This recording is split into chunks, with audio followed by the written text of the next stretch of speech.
The Vory v Zakone, often called simply the Vory, are a fascinating and fearsome phenomenon.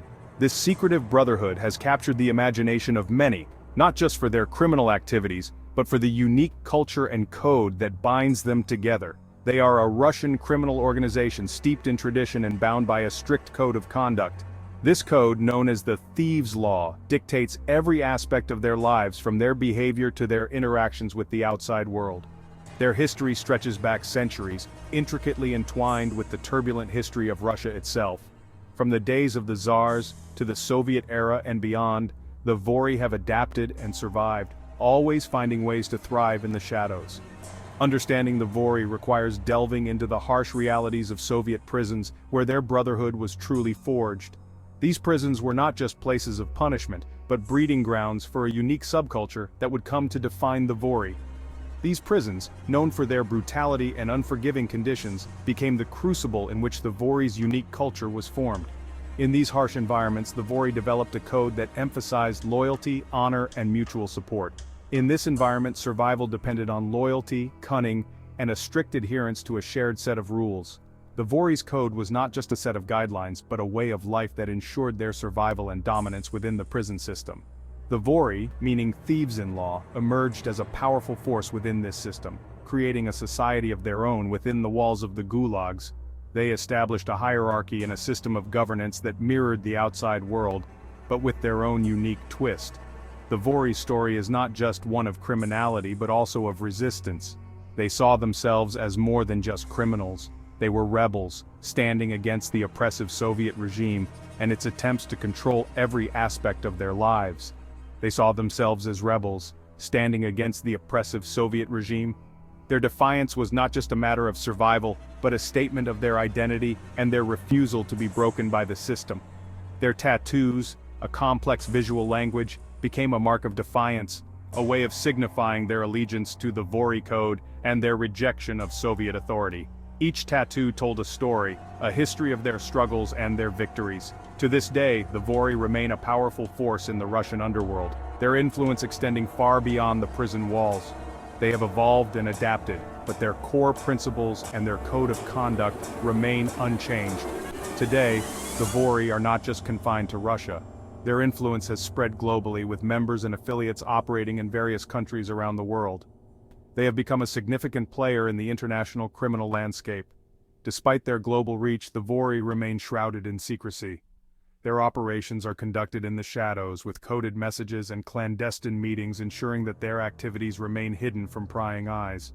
Law enforcement agencies around the world have been trying to crack down on the Vory, but their deep-rooted connections and their ability to adapt have made them a formidable adversary. The battle between the Vory and the authorities is ongoing, with no clear end in sight. The story of the Vory is a testament to the resilience and adaptability of this brotherhood. From their origins in the harsh Soviet prisons to their current status as a global criminal organization, the Vory have shown an incredible ability to survive and thrive in the face of adversity. As we look to the future, the Vory's influence shows no signs of waning. They continue to be a powerful and enigmatic force, their brotherhood forged in darkness, bound by a code that has stood the test of time. The Vory v Zakone remain a fascinating and fearsome phenomenon, a brotherhood that has carved out a place for itself in the annals of criminal history. Their story is one of survival, resistance, and an unbreakable bond forged in the darkest of places. To fully grasp the origins of the Vory, we must journey back to Tsarist Russia, where the seeds of their organization were first sown. In the late 19th and early 20th centuries, Russia was a land of vast social and economic inequality. Poverty was rampant, and opportunities for advancement were limited for the majority of the population. Within this context, a criminal underworld flourished. Thieves, bandits, and other outlaws operated on the fringes of society, often romanticized as Robin Hood-like figures fighting against an unjust system. The prisons of Tsarist Russia, though brutal, became breeding grounds for criminal networks. These early criminal gangs laid the groundwork for the Vory. They shared a disdain for authority and a code of conduct that emphasized loyalty and honor among thieves. However, it was the upheaval of the Russian Revolution and the subsequent Soviet era that would truly shape the Vory into the organization it is today. The Stalinist era, with its mass repressions and the creation of the Gulag system, proved to be a pivotal period in the development of the Vory Zakone. This era, marked by intense political purges and widespread fear, saw millions of people being sent to labor camps, often for the slightest suspicion of dissent. The harsh conditions and brutal treatment in these camps created a breeding ground for a unique criminal subculture. The Soviet government's brutal policies, aimed at eliminating any form of dissent, inadvertently created the ideal conditions for the Vory to flourish. The relentless crackdown on perceived enemies of the state meant that many individuals, including common criminals and political prisoners, were thrown together in the same harsh environments. This mix of people, all struggling to survive, led to the emergence of a distinct criminal fraternity. The influx of political prisoners into the Gulag system in the 1930s led to a clash of cultures. Political prisoners, often intellectuals and dissidents, found themselves in the same camps as hardened criminals. This interaction was not always peaceful, as the Vory, with their own established code and hierarchy, sought to assert their dominance over the newcomers. The political prisoners, unfamiliar with the criminal underworld, had to navigate this new and dangerous social landscape. The Vory, with their established code and hierarchy, sought to assert their dominance over the newcomers. They enforced their rules strictly, ensuring that everyone in the camp knew their place. This led to the formalization of the Vory Code, a complex set of rules governing every aspect of a Vor's life. The code dictated behavior, loyalty, and even the way one could interact with others, both inside and outside the prison walls. This led to the formalization of the Vory Code, a complex set of rules governing every aspect of a Vor's life. The code was not just a set of guidelines but a way of life that demanded absolute adherence. It covered everything from how to conduct oneself in prison to how to handle money and relationships.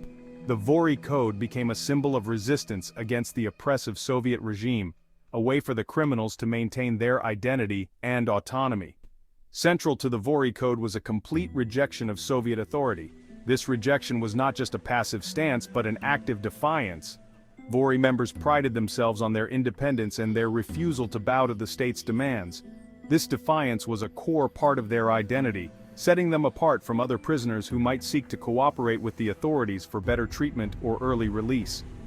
Vory members were forbidden from cooperating with the authorities in any way. This included refusing to provide information, rejecting any form of collaboration, and even avoiding any interaction that could be seen as supportive of the state. This strict non-cooperation extended to all aspects of life, ensuring that the Vory remained a distinct and separate entity within the Soviet system. They could not serve in the military, hold official jobs, or collaborate with the prison administration. This rule was strictly enforced, and any violation could lead to severe punishment or even death. The Vory's commitment to this principle was unwavering, and it became a defining feature of their identity. By refusing to participate in the state's machinery, they maintained their autonomy and resisted the Soviet regime's attempts to control every aspect of life. Tattoos, often depicting religious iconography or symbols of criminality, became a powerful marker of identity and allegiance within the Vory world. These tattoos were not just decorative but carried deep meanings and signified one's status and history within the criminal fraternity. Each tattoo told a story, marking the individual's journey and their commitment to the Vory Code. The intricate designs and symbols became a language of their own, understood only by those within the Vory community. Section 4. War and its aftermath. The Vory divided. The outbreak of World War II in 1941 had a profound impact on the Vory Zakone, a secretive criminal organization that had long thrived in the shadows of Soviet society. With the Soviet Union facing an existential threat from Nazi Germany, a deep schism emerged within the Vory ranks. The Nazi invasion brought unprecedented challenges and forced the Vory to confront their own principles and survival strategies. Some members, driven by a sense of patriotism or perhaps seeking to improve their standing with the authorities, chose to join the war effort. These individuals believed that by fighting against the common enemy, they could secure a better future for themselves and their families. These men, known as Suki or bitches, were seen as traitors by the hardliners who remained committed to the Vory Code's absolute rejection of cooperation with the state. The term Suki became synonymous with betrayal and dishonor within the Vory community. This division led to a brutal internal conflict known as the Bitch Wars, which raged both within the Gulag system and on the front lines. The Bitch Wars were marked by extreme violence, as both sides sought to assert their dominance and uphold their version of the Vory Code. The Bitch Wars had a lasting impact on the Vory. The conflict not only resulted in significant loss of life but also left deep psychological scars on those who survived. The once unified organization was now fractured, with trust and loyalty in short supply. They highlighted the inherent tensions between the organization's criminal aspirations and its ideological opposition to the Soviet state.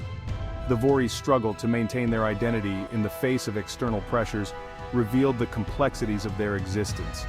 The conflict also led to a weakening of the Vory's authority, as their unity and strict adherence to the code were shattered. The post-war period saw the Vory grappling with their diminished influence and the need to rebuild their organization from the ground up. In the aftermath of the war, the Soviet Union underwent significant reconstruction, and the Vory had to navigate this new landscape. The state's increased control and surveillance made it more challenging for the Vory to operate as they once did. The authorities, aware of the Vory's weakened state, intensified their efforts to dismantle the organization. This period saw numerous crackdowns, arrests, and executions of Vory members, further eroding their power base. Despite these challenges, the Vory's resilience and adaptability allowed them to survive. They evolved, finding new ways to assert their influence and maintain their criminal enterprises even under the watchful eye of the Soviet state.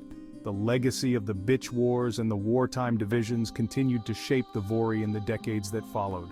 The organization that emerged from this tumultuous period was different, yet it retained the core elements of its identity. The Vory v. Zakone story is a testament to the enduring nature of criminal organizations and their ability to adapt to changing circumstances. The divisions of the past serve as a reminder of the complex interplay between loyalty, survival, and ideology in the world of organized crime. Section 5, the post-war years, adaptation and expansion. The post-war years saw the Vory v. Zakone adapt to the changing political and social landscape of the Soviet Union. Stalin's death in 1953 led to a period of relative liberalization, known as the Khrushchev Thaw. The Gulag system was gradually dismantled, and many Vory members were released from prison. However, the Vory's criminal activities did not cease. Instead, they expanded their operations, infiltrating the Soviet economy and exploiting the black market. The Vory became involved in a wide range of criminal enterprises, including smuggling, racketeering, and extortion. During this period, the Vory also began to forge connections with other criminal organizations both within and outside the Soviet Union. They established links with criminal groups in the Caucasus, Central Asia, and Eastern Europe, expanding their influence and reach.